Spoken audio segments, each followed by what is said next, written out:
ముందుగా వేదిక టీవీ ప్రేక్షకులకు స్వాగతం. వేదిక టీవీ చేపడుతున్న సర్వే ఏదైతే ఉందో ఇది కేవలం ప్రజల అభిప్రాయాలు మాత్రమే. వేదిక టీవీ అభిప్రాయం కాదు. నిజాన్ని నిర్భయంగా ప్రజలతో మాట్లాడి చర్చించడానికి వేదిక టీవీ ఎల్లప్పుడూ కృషి చేస్తుంది. ఇందులో భాగంగా ఈరోజు నల్గొండ జిల్లాకు రావడం జరిగింది. మరి నల్గొండలో ఉన్నటువంటి ఆర్టీసీ బస్టాండ్కి చాలా గ్రామాల నుంచి ప్రజలు ఇక్కడికి రాకపోకలు సాగిస్తుంటారు.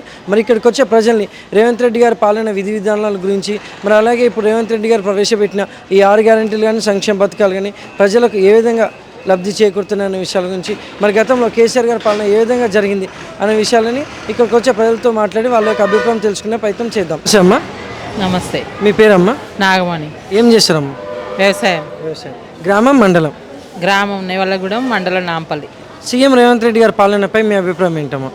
ఇంకా పాలన అంటే అంతంత మాత్రమే ఉంది, ఏం మంచిగా ఏం లేదు. ఎందుకంటే ఇస్తాను హామీలు ఇస్తలేడు కదా, రైతు బంధు ఇవ్వలేదు, గ్యాస్ ఇవ్వలేదు, ఇంకా ఒక కరెంట్ ఒకటి ఇచ్చిండు, బస్సు ఒకటి ఇచ్చిండు, ఇంకేమి ఇవ్వలేదు. మాకు 2500 ఇస్తలేరు. మాకు రైతు బంధు రాలేదు, ఇంకా రుణమాఫీ కాలేదు, అంతే. ఉగాది నుంచి సన్నబియ్యం ఇస్తా అంటున్నారు కదా, దానిపై మీ అభిప్రాయం ఏంటమ్మా? దానిపై మేము ఆ సన్నబియ్యం పండించుకుంటాం కాబట్టి మాకేం అవసరం లేదు. సన్నబియ్యం పండించుకుంటే మరి గతంలో కేసీఆర్ గారి పాలనపై మీ అభిప్రాయం ఏంటమ్మా? ఇంకా నా వల్ల కాదయ్యా, అది మంచిగానే ఉందిలే. కేసీఆర్ పాలన మంచిగానే ఉంది. మాకు రైతు బంధు వచ్చినాయి, అప్పుడు రుణమాఫీ అయింది, అన్ని మంచిగానే ఉన్నాయి అప్పుడు. మీ పేరు? మల్గిరెడ్డి చంద్రారెడ్డి. ఏం చేస్తుంటారు సార్? వ్యవసాయం చేస్తాం. గ్రామం మండలం? మాందాపురం, నాంపల్లి మండలం, జిల్లా నల్గొండ. సీఎం రేవంత్ రెడ్డి గారి పాలనపై మీ అభిప్రాయం ఏంటి సార్? ఏంది, ఆయన మంచిగా చేస్తాడని నమ్మి ఓటేసినందుకు ఇప్పుడు రైతు భరోసా ఇస్తా అనుకుంటే అది అయిపోయింది. అది రుణమాఫీ వేస్తా ఫస్ట్ ఎడుతలే అని ఇంతవరకు రుణమాఫీ లేదు. 2 లక్షలు వేస్తా అన్నాడు. 2 లక్షలు పైన ఉండడానికి అంటారు, పైన ఉండే మేము కట్టుకుంటాము. ఆయన ఇంటికెళ్ళి ఇవ్వమని అడుగుతున్నాం, వేసేకాడికి ఆ 2 లక్షలే ఏమంటున్నాం. ఆయా వేస్తేందుకు ఆయన బరువు అయ్యి అదో ఇదో మునిగిపోయినట్టు ఆయన ఓడెక్కమన్నాడు, ఓటు చేయమన్నాడు. మా జనాలను మోసపెట్టి నమ్మించి గొంతుకు వస్తున్నాడు. మా పిల్లలై మా బిడ్డలై మావి కాక 10 ఖాతాలు ఉంటే ఒక్కరు కూడా ₹1,00,000 ఉన్నది మాఫీ కాలే, 2 లక్షలు మాఫీ కాలే. ఇంతవరకు రుణమాఫీ కూడా రాలే, రుణమాఫీ అస్సలు రాలే. ఈ రైతు బంధు మనం 2 ఎకరాలకు 3 ఎకరాలు పడ్డాయి, అంతే.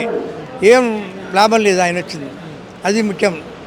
మరి గతంలో కేసీఆర్ గారి పాలనపై మీ అభిప్రాయం ఏంటి సార్? గత కేసీఆర్ పాలన ఎన్ని ఇబ్బందులు ఉన్నా రైతు బంధు చేసిండు. రుణమాఫీ అంటే ఆయన లాస్ట్ విడతల కొంతమందికి వేసిండు, కొంతమందికి వేయలే. అది కూడా ఆయన తప్పేది, వేస్తే అందరికి వేయనుండే, లేకపోతే ఊకొనుండే. అవి వేసినోనికే మళ్ళీ పడ్డాయి. ఈయన ఎమ్మడే తెచ్చుకోండి, బ్యాంకు పోయి లోన్ తెచ్చుకోండి, ఎమ్మడే ఇస్తా, 6 గ్యారెంటీ అమలు పెడతా అన్నాడు. గ్యాస్ సిలిండర్ 500 ఫ్రీ అన్నాడు, 500 కూడా పడతలేవు. అవి కూడా ఉత్తది అయిపోయింది. అది 500 కూడా పడతలేవు. కరెంటు నడుస్తుంది ఒకవేళ, అంతే. కానీ ఏం లేదు. బస్సులు టికెట్ తగ్గించి మగ ఆడ తేడా లేకుండా ఇద్దరికి సమానం పెడితే అది వ్యవహారం, అది రాజకీయం, రాజ్యం పాలించినట్టు. ఒకరికి ఫ్రీ, ఒకరికి అంటే మొగడు పైసలు కట్టాలి, పెళ్ళం ఫ్రీ పోవాలా? ఏమైనా ఉందా సమాజంలో? ఏ దేశంలో ఉందా? బస్ ఎక్కితే టికెట్ల సీట్లో వాళ్ళకి ఇవ్వాలి, మేము కూర్చోవాలి. ఇదేనా పద్ధతి అని చూడలేనా? ఏం మంచిగా లేదు. నమస్తే సార్. నమస్తే సార్. మీ పేరు సార్? బాలరాజు గౌడ్. ఏం చేస్తుంటారు సార్? నేను వ్యవసాయం రైతే. గ్రామం మండలం? మాడుగు మండలం, శుద్ధపల్లి. సీఎం రేవంత్ రెడ్డి గారి పాలనపై మీ అభిప్రాయం ఏంటి సార్? సీఎం మంచిగానే చేస్తుండే ప్రస్తుతానికైతే. జర ఇబ్బంది ఉన్నది కాబట్టి ఎంతైనా కొద్దిగా వెనక నుంచి ఏమన్నా వస్తే ఇంకా బాగుండే.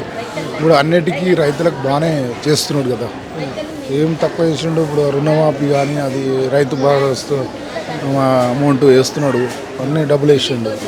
కాకపోతే ఇంకా వేస్తున్నాడు, బస్సు ఫ్రీ పెట్టిండు. ఆయన ఏమన్నా ఇబ్బంది ఏం చేస్తున్నాడు, ఆయన ఒప్పుకున్న కాడికి అన్నీ ఇస్తున్నాడు అని కొద్దిగా ఎంతైనా ఇంకా వస్తే ఇంకా చేస్తాడు పాలన. ప్రస్తుతం ఇప్పటికైతే బాగానే ఉంది. కొంతమంది ఏమో బాగాలేదు అని ఐట్రా పెట్టిండు, ఐట్రా గురించి జర ఇబ్బంది పడుతుంది. అది కూడా బాగానే పర్వాలేదు, మంచిగా చేస్తుంది. మరి గతంలో కేసీఆర్ గారి పాలనపై మీ అభిప్రాయం ఏంటి? ఆయనది ఏం అంత ఉన్నది కానీ ఆయన కూడా మంచిగా చేసిండు. కానీ జర అంతా కొంతమంది జనాలు కొంతమంది నచ్చుతారు, కొంతమంది జనాలు నచ్చుతారు.